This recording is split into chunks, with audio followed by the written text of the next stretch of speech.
এর আগে তিতুমির কলেজের শিক্ষার্থীদের অবরোধকে কেন্দ্র করে 7 ঘন্টা পর ঢাকার সাথে সারা দেশের রেল যোগাযোগ স্বাভাবিক হয়েছে। তবে এই সময়ের মধ্যেই বড় ধরনের শিডিউল বিপর্যয়ে পড়েছে রেল। ওলটপালট হয়ে গেছে প্রতিটি ট্রেনের যাত্রার সময়। ভোগান্তিতে পড়েছেন হাজারো যাত্রী। ভুক্তভোগী যাত্রীরা বলছেন, মানুষ জিম্মি করে দাবি আদায়ের এমন আন্দোলনের সংস্কৃতি বন্ধ হোক। আরও জানাচ্ছেন নয়ন আদিত্য।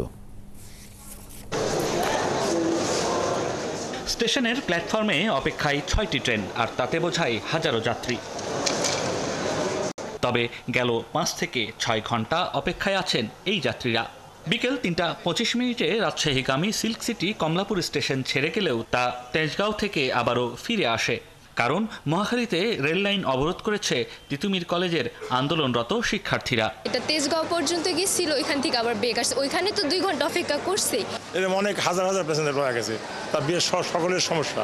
আন্দোলন চলতেছে, ওইটা না হওয়া পর্যন্ত ট্রেন ছাড়বে না। কার্যত বিকেল থেকেই ঢাকার সাথে সারা দেশের রেল যোগাযোগ বন্ধ হয়ে যায়। ঢাকায় আসতে ও ঢাকা ছাড়তে পারেনি অন্তত 20টি ট্রেন। ফলে যাত্রীরা পড়েন সীমাহীন ভোগান্তিতে। ইচ্ছুক যাত্রীদের টিকিট ফেরত নেবার ব্যবস্থা করেছে রেল কর্তৃপক্ষ। এখান থেকে এখনো 6টা ট্রেন অপেক্ষা করতেছে, প্ল্যাটফর্মে যাওয়ার অপেক্ষা করতেছে। আর একটা ট্রেন উপকূল এক্সপ্রেস, এটা তেজগাঁওতে ঢাকা ছেড়ে গেছে, তেজগাঁওতে অপেক্ষা করতেছে। এখন যাত্রীগণ তো দুর্ভোগ হচ্ছে, এখন আমরা রিফান্ডের ব্যবস্থা করছি। তবে কমিউটার ট্রেনের যাত্রীদের অভিযোগ, তাদের টিকিট ফেরত নেবার কোনো ব্যবস্থা নেই, কারণ কাউন্টারগুলো বন্ধ। আমরা টিকিট কাটছি নিজের টাকা দিয়া, এখন তাদের কোনো লোক নাই। এবং এখানে যাদেরকে জিজ্ঞেস করতেছি তারা বলতেছে আমরা সরকারি লোক, ওরা বেসরকারি। এখন কেউ একটা দায় নিচ্ছে না, কোনো জবাব দিয়ে তার জায়গা নাই।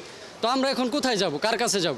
ট্রেনের টিকিট ফেরত দিয়ে গেছি, ওই জায়গায় কোনো লোকজন নাই, সব পালায়ে গেছে। আমরা চাচ্ছিলাম যে টিকিটটা যদি ওনারা ফেরত নিত, তাহলে আমরা বাই রুটে বাসে চলে যেতাম। পরে বিক্ষুব্ধ যাত্রীরা স্টেশন মাস্টারকে অবরুদ্ধ করে। সেখানে আইনশৃঙ্খলা বাহিনীর সদস্যরা এসে পরিস্থিতি নিয়ন্ত্রণে আনে। নয়ন আদিত্য, 71, ঢাকা।